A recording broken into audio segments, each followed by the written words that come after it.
साता समुद्रापार रशियात गणेशोत्सव साजरा। वर्धा येथील डॉक्टर कल्याणी मसादे यांनी रशियात केला Ganeshotsav.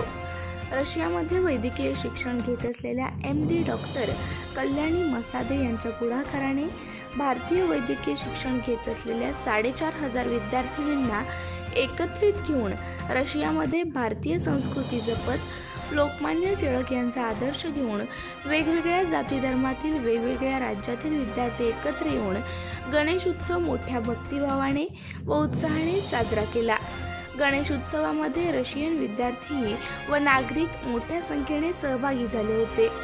Doctor Juhi Arun Sonawane Mumbai, doctor Seena Mariam Kerala, doctor Kavya Nagaraj Karnataka, doctor Ram Gupta Bihar, doctor Haseena Shaikh Goa, doctor Haini Egypt, doctor Nivas Tamil Nadu तसेच अनेक वैद्यकीय विद्यार्थी व रशियन विद्यार्थी यांनी गणेश उत्सवात सहभाग घेतला।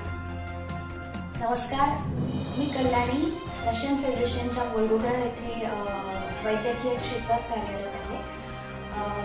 जसं की आपण जाणताच की गणपती हे आपल्या महाराष्ट्राचं लाडकं आणि आराध्य दैवत आहे। कुठल्या उद्देशाने बाळ गंगाधर टिळकांनी हा गणेशोत्सव सार्वजनिक गणेशोत्सव सुरू केला होता, तो उद्देश खऱ्या अर्थाने आम्ही पुढे नेत आहोत असं म्हणेन। कारण जेव्हा आपण दुसऱ्या देशात राहतो तेव्हा सगळ्या देशांचे, सगळ्या धर्मांचे, इव्हन भारतातल्या वेगवेगळ्या राज्यांमधले लोक एकत्र येतात आणि आपल्या परंपरांची, संस्कृतीची देवाणघेवाण करतात आणि सेलिब्रेशन कुठलेही असो, सण कुठलाही असो, सगळेजण एकत्र येतात, सगळेजण आनंदाने साजरा करतात।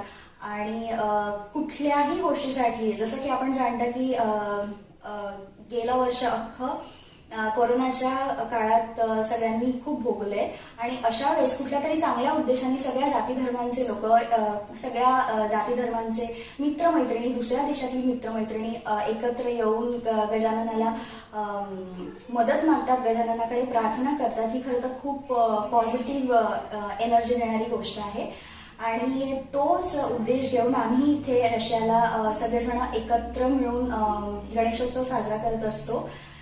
मी माझी मैत्रीण जुही सोनावणे जी मुंबईचीच आहे मूळची, त्याशिवाय आमची दुसरी मैत्रीण आहे जी तमिळनाडूची आहे। आम्ही असे सगळेजण एकत्र मिळून हे सगळं सेलिब्रेशन करत असतो, सगळी तयारी एकत्र करत असतो आणि हा असा खूप आनंदात, खूप जल्लोषात साजरा करत असतो, ज्यामुळे घरी नसण्याची उणीव जाणवत नाही।